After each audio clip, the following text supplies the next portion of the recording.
I want to tell you about the new online store, shop MrColionNoir.com. Here you can grab your favorite pieces from the Pew Pew Life, Ammosexual, and the new Colion Noir line. You guys have been asking for the CN logo hats for a while now, and now they're here. I'm also really excited about the line of tumblers and water bottles that I've added to the store as well. Now you can show your pride for the lifestyle we all love and stay hydrated all at the same time.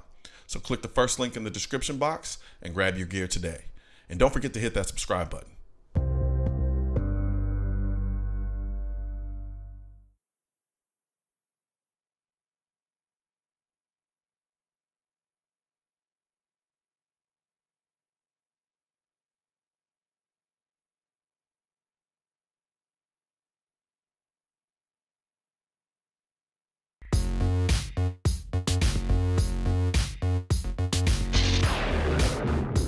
I don't really understand my fascination with the Gen 1 Glock simply because it's a gun that I wasn't even aware of until later on in my firearm journey. I do remember hearing some of the talking points about the gun when it first came out, about it being completely plastic, how it can get through metal detectors, and it was just like the new space age gun. And the funny thing is now I look at this gun and this gun looks old as hell to me.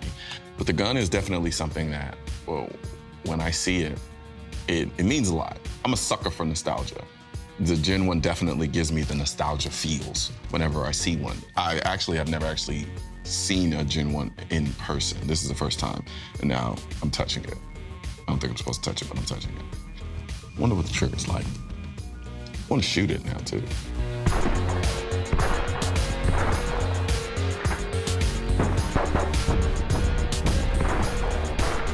So clearly I still do the same thing on this Generation 1 that I do on all the other generations of Glocks.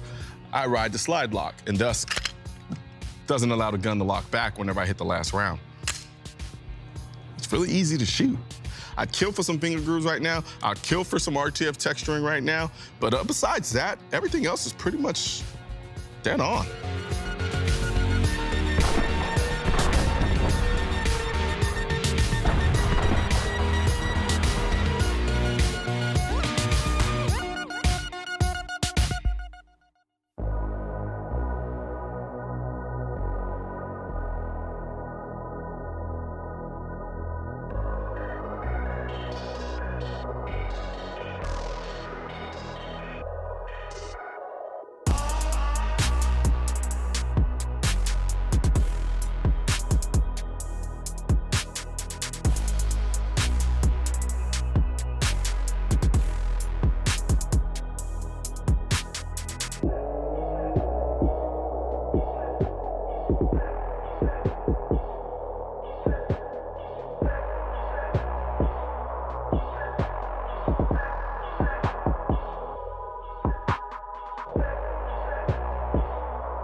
I'm out here with the Gen 1 Glock 17. Just having all of these Glocks out here from Generation 5, Generation 4, Generation 3, Generation 2, and Generation 1.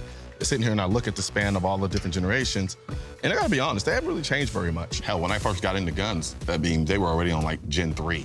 So my introduction to Glocks were the Gen 3 essentially.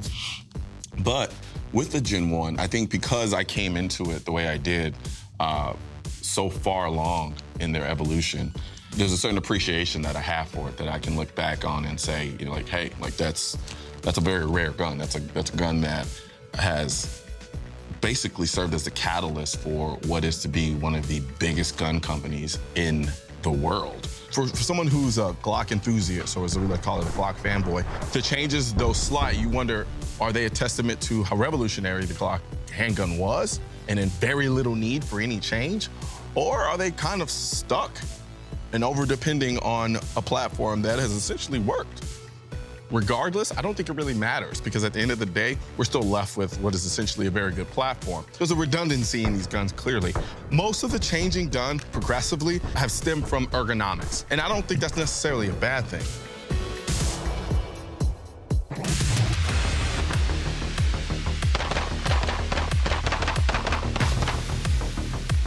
A couple of things.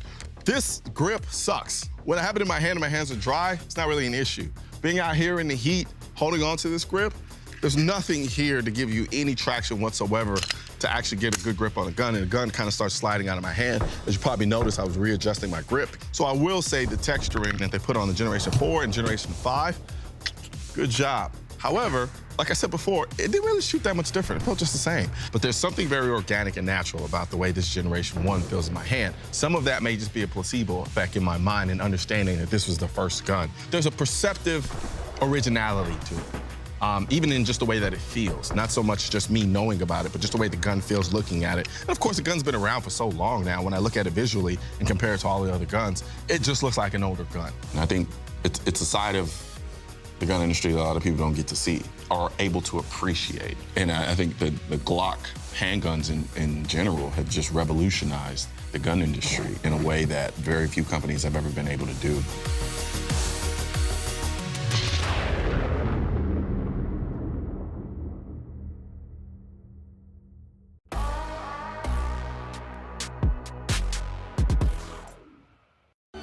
If you spent any time in the world of gun enthusiasts, you've probably heard of the Institute of Military Technology.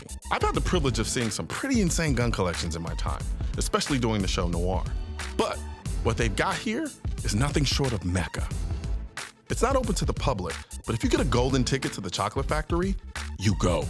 So we're gonna go through basically the history, by and large, of firearms, or at least the history that you have within these walls at the Institute.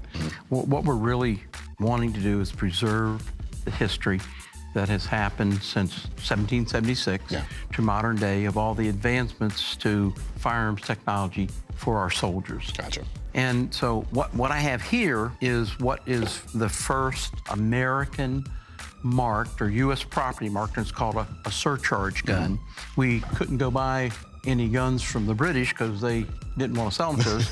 So we bought guns from the French. And this happens to be one of the French. But what is so unique is that they take the gun and they carved it in the stock here, and they carved United States. So this starts telling the story, and everything was muzzle loaders, flintlocks, and this is what we fought in 1776 to gain our independence. Okay, and this is a hall. And it's really unique because it was a flintlock, but it was a breech loader. And of course, this is around 1819, 1816. And he was the first guy to kind of build guns that really had interchangeable parts. Gotcha. So this is still a musket and not a rifle. Gotcha. Yeah. Okay, and this one is a Jennings. What was unique about this gun, it was kind of the first time that we really realized that we need to shoot more than one shot. Every time you shot this and you fired the first one, you'd lift up and you move back to the next one. So this actually fired 5 shots. So for all intents and purposes then, this kind of lays to rest this notion that the founders have never imagined the idea of semi-automatic fire. This demonstrates ambition for semi-automatic fire, if you ask me. Yep. Everybody knew that after you shot your shot, you're gonna be out of commission. Yeah. This was a breakthrough in technology. And was it effective? For the time, yes, Okay. it was. Gotcha. We'll come back to Mr. Knight and his ridiculous gun collection later this episode. But for some reason, visiting this museum got me thinking about my worst nightmare. The day when the only way I can make enough space to buy more guns is by getting rid of some. I always knew the day would come. The day I had to get rid of some of my guns. When you start getting into the acquisition of guns, you soon realize it's very hard to let guns go. For me, every gun I own has a purpose. And no matter how trivial that purpose is, it makes getting rid of guns excruciatingly painful. But here I am, trying to do exactly that. I was never a shotgun guy. For whatever reason, shotguns never did anything for me. But over time, I've come to appreciate shotguns and the role they play in the world of guns. Mossberg JM Pro was the first one I ever reviewed. The JM Pro is like the annoyingly talented friend you have who happens to be good at everything. However, instead of making you feel jealous, their abilities inspire you. From the time I reviewed the JM Pro shotgun to now, there we go. There's been a lot of time in the field, and I have a priceless attachment to it that can't really be quantified in dollar signs. So I don't necessarily think I'm gonna be getting rid of this one. Never in a million years did I think I'd shoot a musket, much less review one. But who am I kidding? The chances of me ever shooting this thing again is pretty much slim to none. And as far as accuracy, you can forget about it. I'd be more accurate with the slingshot. At this point, I've come to the conclusion that the musket was designed by Lucifer himself as a joke on Civil War soldiers. But how many people can say they own a freaking musket? Like, I literally own a piece of history. Okay, maybe I'm overplaying the whole history part. But it would be incredibly satisfying if the next time the Second Amendment is about muskets, friends come over, I can pull this out and say, okay, here, now go defend yourself with this against the guy who just kicked in your door with an AR-15. I'd love to see the look on his face. I definitely can't get rid of this. Seriously, Colion? Like, the first rifle I ever owned. Like, I cannot be seriously considering getting rid of this. Not very many people buy AK-47s, but the people that do know exactly why they buy them. What in the world is wrong with me? Like, have I gotten that desperate that I'd actually get rid of my rifle dynamic AK-47? Goes without saying, I'm definitely not getting rid of this.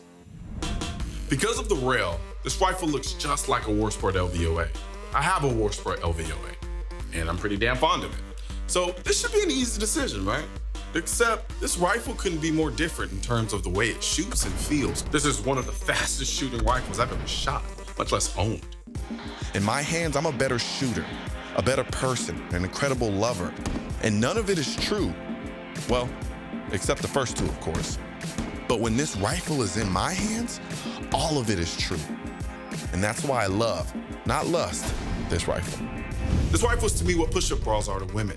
It shoots so well, it makes my shooting ability look more endowed than it really is. I'd be stupid to get rid of this rifle.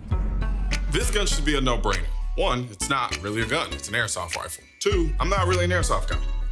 However, it does kind of serve as a symbolic reminder of how easily we can lose our Second Amendment rights.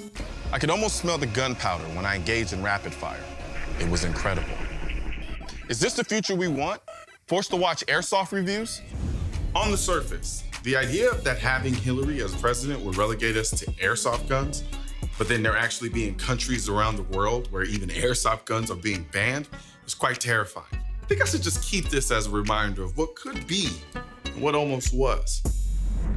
Back when I used to go to the park by my house, they had 9 feet tall basketball goals instead of 10 feet. I had a blast doing all kinds of dunks, but I knew that I was dunking on goals designed for younger kids. So there wasn't that level of fulfillment and accomplishment that I got from dunking on a 10-foot goal.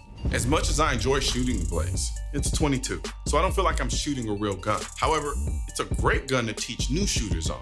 And people are constantly asking me to teach them how to shoot. And what kind of teacher would I be if I didn't have a 22 rifle at my disposal?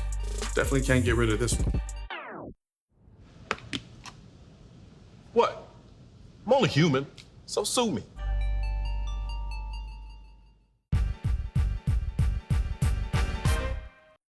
This is another unique rifle in the respect that during the Civil War, the North had all the factories, and they were building all the guns. At the end of the war, they were building 200,000 guns a year.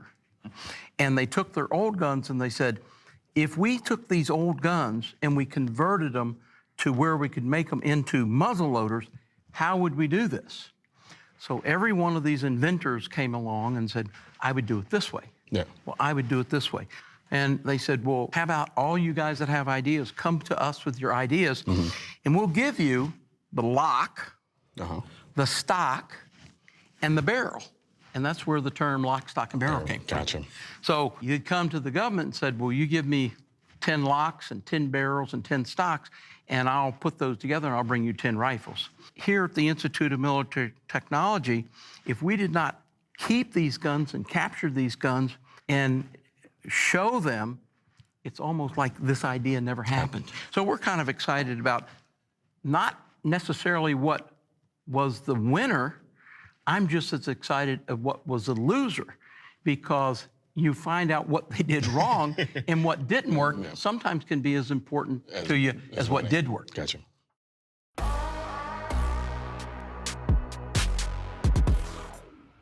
This is probably the rarest silencer because the Army bought 100 World War I. There's not a lot of people collect silencers like that, but there's a lot of people that collect '03 Springfields. So it makes these silencers incredibly valuable because the only ones, there's one in the Smithsonian and there's one in the Springfield Armory Museum. The FG-42. This is like the pinnacle of German firearms engineering. So that was for paratroopers. Nazi Germany spared no expense for their Delta Force. This was the gun they developed. That is iconic in the world and 50 years ahead of its time. That's nuts. This is an original Maxim blueprint for a German rifle in July 20th, 1911 is when they finished the drawings. It all had to be hand-drawn, just like it all had to be handmade back then, you know? And even 10 years ago, before we had 3D printing, it would take a month to prototype a new silencer. Now we can print plastic in-house, or we can have metal 3D printed stuff in 24 hours at the office. Unheard of 10 years ago.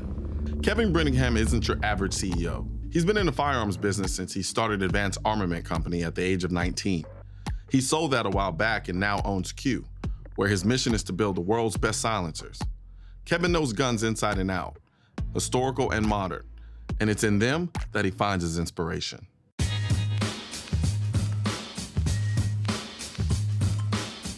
These are things that inspired me, like Knight's Armament has been a huge inspiration.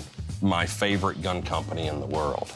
They've done so much cool stuff over the years. You know, here's a silencer for their very first military contract in 1982 was for the Navy SEALs for their M16A1s. Feel how big and heavy that was, you know, compared to... It's a weapon in itself. Yeah, today's technology. But that thing at the time was revolutionary. Yeah. Size-wise, sound performance-wise, you could come out of the surf and shoot it. That's cool, and that really got the SEALs interested in silencing their guns. They've always been very progressive with it. This is the things that excite me, even in Vietnam. Now, this is very interesting. Most people have never seen these. This was a silencer that was supposed to be good for like 20 shots. Now, it's lightweight, like they saw even then, but, you know, it's not going to give continued service. So you said about 20 shots? Yeah, no, I've probably shot it a couple hundred, actually. You know that FG-42 in front of you?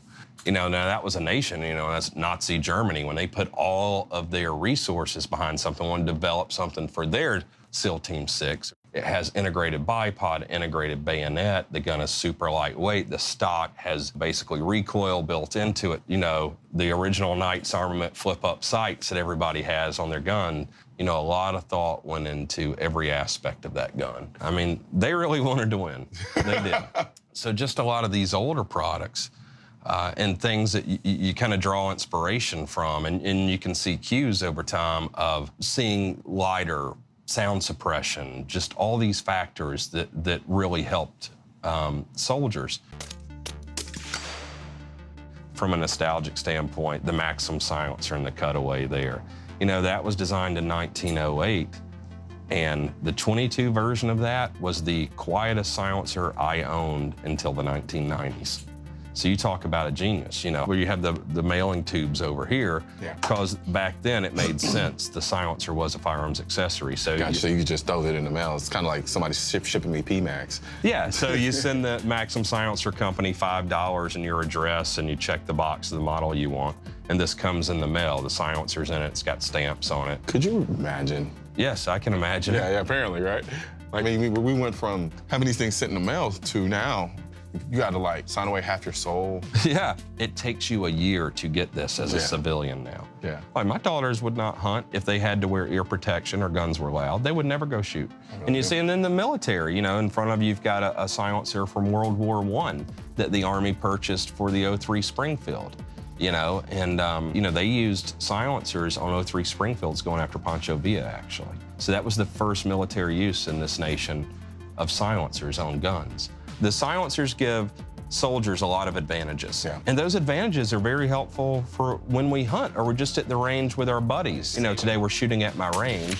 I've got neighbors that aren't that far away. They hate when I shoot without silencers because it's just noise pollution. Pretty much. It's great when, you know, someone like yourself comes and you hear these myths and internet BS and know this is the actual thing and you can shoot it and see for yourself, or this is why it's important for hunting, or this is why we do this for the military. So that's exciting to me. It gets me excited again and motivated. And it's like, no excuses not to accomplish things. And if Maxim could be a century ahead of everybody else Yeah. with, you know, the limited capabilities and resources they had then.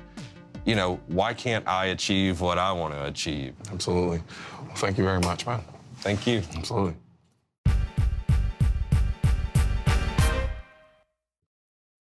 So of all the conversion guns, there was somewhere north of 71 different contractors that put in ideas and put in things. They came back in 1869. They had no winners. They came back in 1871. They still had no real winners. Yeah. Well, there happens to be one guy that worked, Erskine Allen, that worked at Springfield Armory. So this is the gun that he had, so this unlocks. So if you'll notice this gun, it's very similar to our current trapdoors. So guess why his idea was the best? He worked at Springfield? He worked at Springfield, and they didn't have to pay him any royalties. Gotcha. They won with that one. All right, now, this is pretty interesting. This is a 1903, okay, United States Springfield Armory rifle. This happens to be a rod bayonet, and it has, okay, a bolt action. Now, what's unique about this gun is we didn't come up with this idea. We saw the Germans had a 1898, okay, so this is 1903. Gotcha. But we saw their Mauser bolt action gun. We said, oh my gosh, that's really a nice gun. Guess what? Let's build one. So we said, well, we want a little bit different here, we want a little bit different there. But we copied their patent and we got caught. And after we got caught copying their patent, they sued us. We lost the lawsuit. We had to give the Germans $200,000 at the turn of the century. But more importantly, we were using this gun in World War I, shooting bullets at the Germans and paying them royalties to do it at the same time.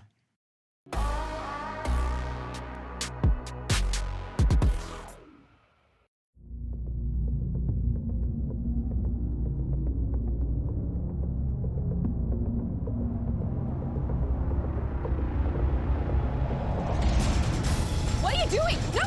Hey! Wait! No! I'm ready! No! Hey, get away from her! You know him? No! My baby's in the car!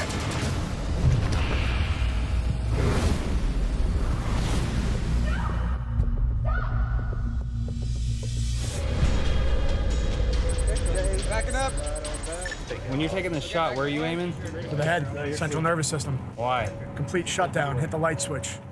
If I injured the guy trying to take the vehicle, especially if there's kids in the car, now I just made the problem even worse. If he gets in a high-speed chase or he's doing 100 miles an hour on the highway, bleeding out, now I just escalated that situation. So marksmanship and putting your shots where you want them, it's critical. It's extremely important. So if I decide to shoot when he's driving away, I better make sure that I hit what I'm aiming for. What do we do in a threat scenario when we have kids? The way we respond in an environment has to put them as the priority. We have to think about the risk that we're putting them into if we respond with action, as opposed to just de-escalating and avoiding the situation altogether. It's something to understand how to respond when you're with one of your loved ones. So the main things that come to mind right off the bat when it comes to off-body carry or on-body carry. First and foremost, there's gonna be pros and cons to each. When I have on-body carry, to me, that's the most secure and intimate that I could be with my firearm. It's as close to me as I can get it, it's on my body, and I have retention over it. Off-body carry is gonna allow some options that on-body carry just can't. There's a lot of different environments out there that you're gonna need to add that capability. Action. Hey, do you know him? Action. So when we're talking about off-body carry, one of the first things that we need to realize is that we need a heightened sense of awareness. It's not like a purse or a phone that you can just set down. This becomes an extension of your body. It's much different than when you're concealing on your waistband. With that in mind, we're adding a variable. This becomes our firearm. So we have to increase our situational awareness, and we have to treat it like it's the actual firearm. And it does three things for you. It's customizable, it's adaptable, and it reduces your signature. So looking at this scenario from my perspective and the actions that I took, it doesn't necessarily mean that you're gonna take the same action. And a lot of times it's gonna come down to your ability to put shots where they need to be. Remember, the A+ answer is that I'm always accountable for every round that comes out of that gun. But is the risk worth the gain? That's something that you have to ask yourself every time you get into a situation, either when you're training or in reality. If I have kids in the back of a vehicle and I need to take accurate shots, if I don't hit my target, I could potentially make the situation even worse than it was to begin with. But because I have the ability, and because I've been on target before, and I've done hostage rescue, I know my ability to hit a small target, even moving, is there. So you have to understand what your capabilities are, and you have to ask yourself, is the risk worth the gain?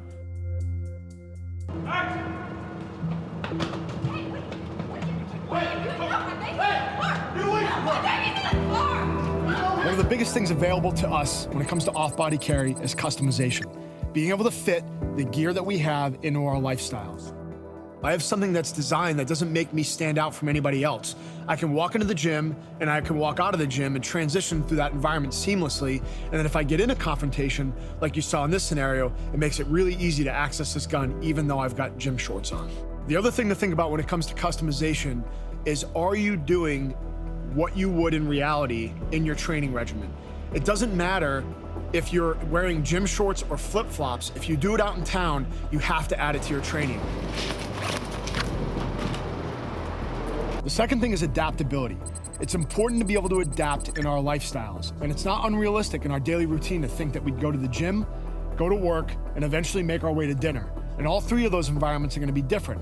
So carrying off body allows us to transition to those environments without drawing attention to ourselves. A simple example is just walking into the gym. If I'm in my street clothes like I am right now, I don't want to be taking a concealed firearm off when there's other people that don't know that I have that capability and putting it on a shelf somewhere. This allows me to keep close attention and accountability for my firearm without drawing attention to what it actually is. My baby's in the car! Help me! In that scenario, when time is of the essence, to be able to understand and analyze what's happening, whether she's in distress, her kids are in the car, she doesn't know that guy, he has a blade, all this data is starting to add up to me to be able to draw on that guy and shoot. Remember, is the risk worth the gain? Is my capability going to be able to mitigate that situation and deploy this bag? Adaptability allowed me to do that seamlessly from coming out of the gym into a threat scenario. The third thing is reducing your signature. So if you walk into the beach, or if I have a swimsuit on, I'm not going to be able to wear something that doesn't have a waistband in it and have a good holster set up. It's going to be sloppy, I can't take my shirt off, and 1,000 other things that we can mention. Especially for women in tight clothing and or dresses. To be able to have a capability where it's off body gives you that ability to transition from environment to environment, and it breaks your signature up. Being able to transition, be adaptable, and eventually break up your profile can really make or break the difference between you being able to get in the fight or not. Did you take a good step back, about 18 inches? Going hot. And slider. Starting with my hands in a nonviolent posture, I'm identifying potential threats. My first motion is a violent movement using my left hand to hunt for my bag's ripcord. I start swinging the bag towards the center of my chest to protect my vital organs with its integrated body armor. The violent swinging of the bag opens the firearm compartment while placing the firearm in the ideal position for the draw. Next, I reference the firearm, establishing a 3-finger grip. Next, I clear the firearm from the bag. Once clear, I push the gun into center chest to meet my lead hand for a 2-handed grip. Once my primary grip is established, I continue to press the gun out, scanning the immediate area and taking shots if necessary.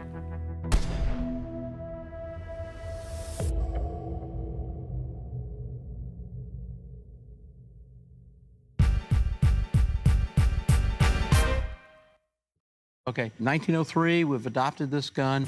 1910, we start saying, you know, if we're going to do something, we need something to shoot every time we pull the trigger. So what they did is they took a 1903 Springfield and they put a spring in it and a gas system so that it blows the bolt back.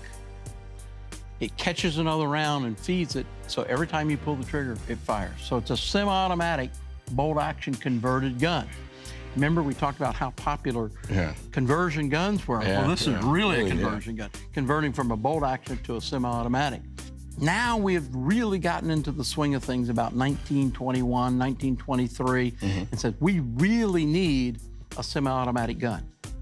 So just to kind of put things in perspective, so in 1903 we built a gun. So about 1906 we say we need a semi-automatic gun.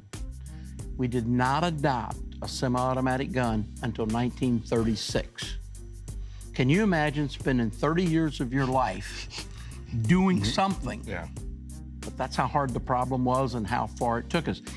I mean, just when I start from back there and then just kind of look like I'm visually watching the history of firearms. The main thing is we're trying to preserve it. We're trying to learn the lessons that other mistakes that other people have made and how we've progressed and how we've gotten there. So that's the whole project here is how do we do it better? Gotcha. And I want to educate our next engineers because everything that we do here in my factory is not good enough. It needs to be better for our soldiers because what we do here bring our soldiers back alive. I left my conversation with Reed in awe.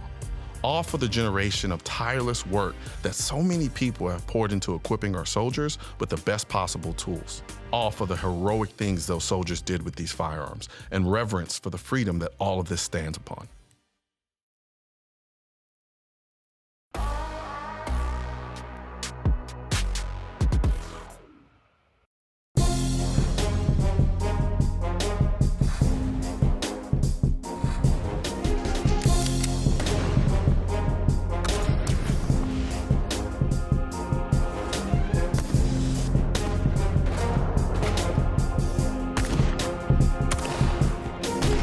After 2 courses of fire, Team Bravo is leading with 3 points, Team Alpha with 2 points, and Team Charlie with 1 point.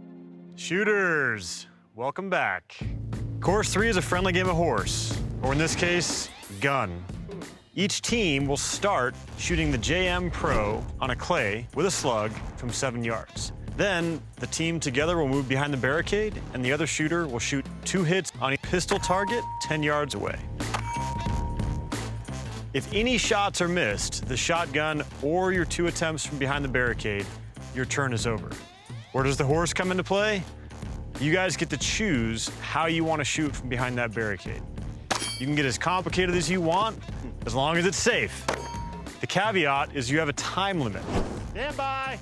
You'll be limited to getting 2 rounds off in 15 seconds.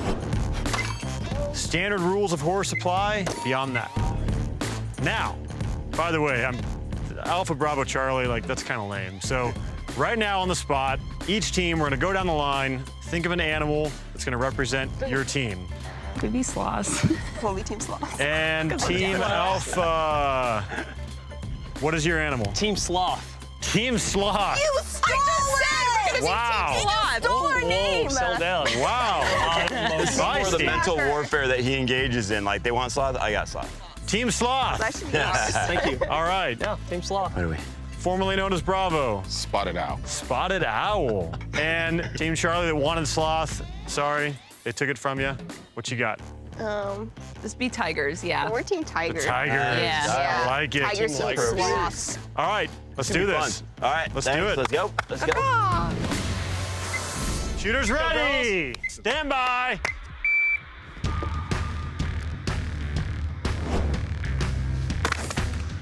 All they have to do is.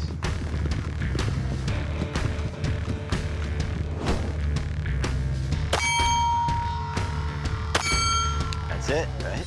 14:57. Wow, that was quick. Okay, Alex, talk us through real quick what you did. Your first shot was, I think it was Behind. right side. Yep. Around. So her and then body, down. her body was behind the barricade. She leaned right. You need to shoot around this edge and through this hole. Okay. So you can't stand here and say that that's around this edge. Yeah. Right? Because she deliberately like leaned out and shot. All right, spotted owl.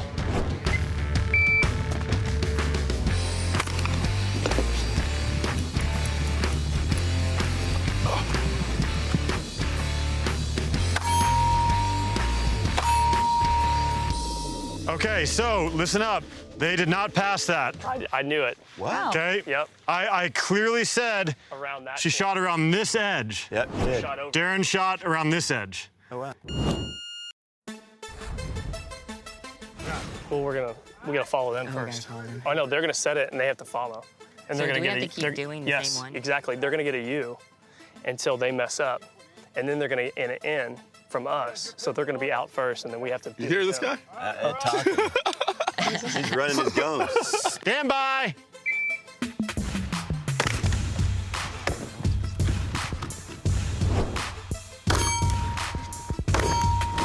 Team Tiger, we eat sloths.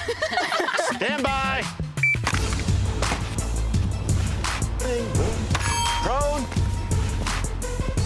Nice. Stand by. Quick. How is no one missing with the slugs? That's just crazy. I mean, that's not easy stuff. Shooters ready. Stand by. Thing is being destroyed. Oh, Thea. Stand by. There we go. Let's go. He glides. Oh, yeah. He practices some left-hand stuff. All right, I couldn't see. Talk us through it. As soon as I came around the port and the gun cleared, I came around the left side, took a shot with the left hand, came around this middle port, took a shot with the left hand. You don't have to have your two-handed, but left hand. But with the left hand. You got it, Alex. Yeah. Okay, let's clear and safe. Shooters ready. Stand by. That was fast. He is very fast at getting on that thing. Uh-oh, playing it safe. Okay, shooters ready. Stand by. Third one down, fourth one down. There you go. Nice. You got a U. Uh-oh. my God. Can't listen to directions. He said squatting. Technically, I broke the shot before my knee hit the ground. No, it didn't. It was you playing. Nice try. All right, shooters, we're gonna mix it up. From here on out, you will no longer be shooting a clay with a shotgun. Oh, no. You'll now be shooting 50-yard piece of steel with a slug. That's what I'm talking about. All right? On top of going back here? On top of going back there, everything else is the same. If you miss that shot, it's a letter. Wait a minute.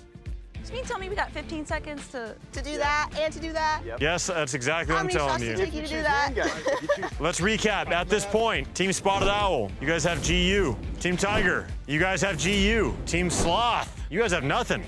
I promise you we're gonna beat you. Okay, man. This round, I promise you we're gonna beat you. All right. Shooters ready, stand by. Yeah, baby. Nice. He's looking at He me. looks so pleased with himself. Oh, 2 shots. Shooters ready, stand by.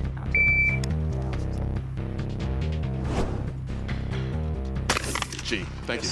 Good try. Woo! Trigger pull. I didn't want to. What letter is that, Barrett? G. All right. Team Tigers, downrange. Let me tell you how this is gonna go down. They're gonna miss. They're gonna be out. Right? That's right. After they're out, what is it? Is it you guys' turn? You're gonna get a U. Then he's gonna go up. He's gonna hit. Gonna come back. Then you guys are gonna go out. You're gonna miss, and we're gonna win. Okay. Shooters ready, stand by.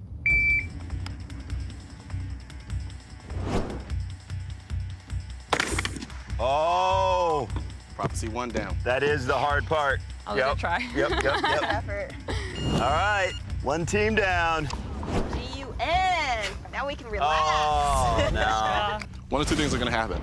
He's gonna miss it, or he's gonna take too long and shoot it. She's not gonna have time, and she's not gonna get the points. Right. Either way it goes, they're getting their U right now. Shooters ready, stand by.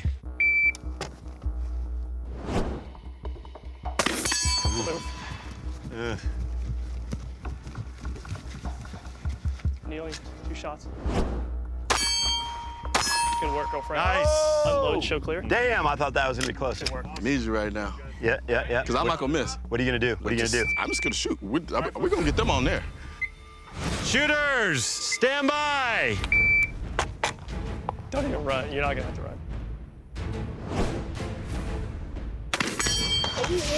Oh, You gotta hustle, bro. You gotta hustle. You gotta hustle. Shooters ready. Stand by.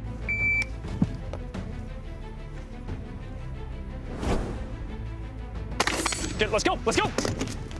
Did that hit? No, I didn't hit. That's what a group looks like, Colion. Okay, I'm not positive that you hit the target with the shotgun. It is positive. There's a solid ding from that. Good to me. That ding. Come on, that's a sounded slug. so If good. a slug hit a steel target, it would make a very loud sound. It doesn't matter. They hit it. Let's go. So what do these guys have? Audio guy says he heard it. It doesn't matter. Let's go. You know what's awesome about this right now? Everyone's getting tired. Oh, I don't get tired. Yeah, okay. I don't get tired. Okay, the pistol target is now 20 yards. Hey, Colion, when you miss this pistol at 20 yards, you lose. I told you I'm not missing this entire competition. No, I know. Load and make ready. Shooters ready. Stand by. But will Darren miss? That's the question. Hit. Good shot, Darren. Oh! Oh boy. Oh boy. 1262. Oh! I'm not missing this whole competition.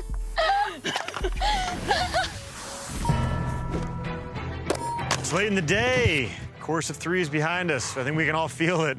The old guys in particular, there's no doubt. So we just played a game of horse, but GUN instead, and it was a battle. And then we ended up with the Team Sloth and Team Spotted Owl that were duking it out in the end. Right. So where do we end up?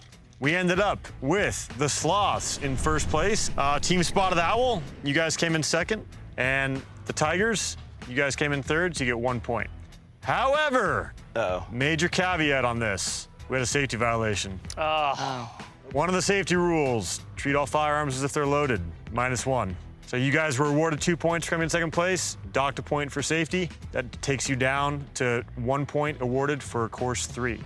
So, the final standings after 3 courses of fire. In first place, we've got the Sloths. In second place, with 4 points, Spotted Owls. And in third place, Team Tiger, 2 points.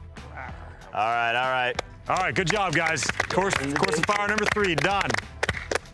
Excellent day today. Everybody put up a really good fight. You guys did a fantastic job. Appreciate the effort. A lot of sprinting out there. Maybe some tired muscles, some pulled hammies. Stretch it out tonight. Get some rest. Tomorrow's gonna be an awesome day. We'll pick it up with stage 4 tomorrow. All right. Get some rest, guys. Good work, guys. Good work. Next time on the NOIR Team Challenge. So I think rolling the tire for 15 seconds and then shooting like a son of a bitch. Slow it down. Slow it down. I don't even have enough mags that I'm gonna put into that steel target. And I think I'm gonna take 5 and reset. 5 and reset. Oh! The only thing difficult that I see that's going on is your ability to get the gun back up and running. Rack it? It won't rack. Yes, it will. Rack it. 3, 2, 1. Yeah! Good work, good work. That was sweet. Good job. Yeah. Rock and roll, baby. Rock and roll.